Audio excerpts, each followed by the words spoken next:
Meron silang code. Meron silang code. Texas de Brazil. So, kapag naka-green on top of the table, bigyan kami ng isa-isa nito. Ibig sabihin, may order ako. So, sunod-sunod sila. Nakapila yan, mga nakatuhog ng dala-dala nila, no? So, pipili ka ng mga gusto mo.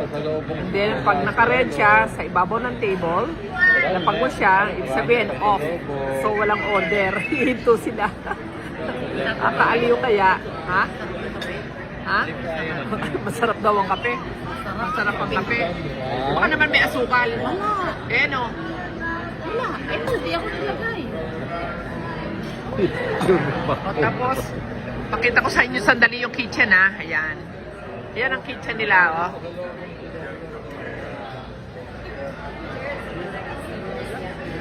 Ayan. Ayun, oh.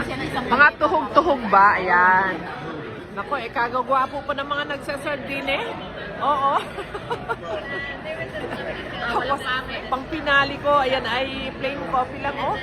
Pampalis ng umay, eh. Naku, nakarami kami. Nasulit talaga. Napakasarap.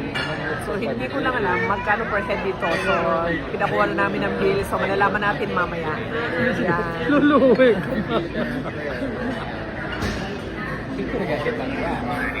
Uwi na daw kami. Uwi na daw kami, sabi ni Henry. Namimiss na kami ng aming mga apo.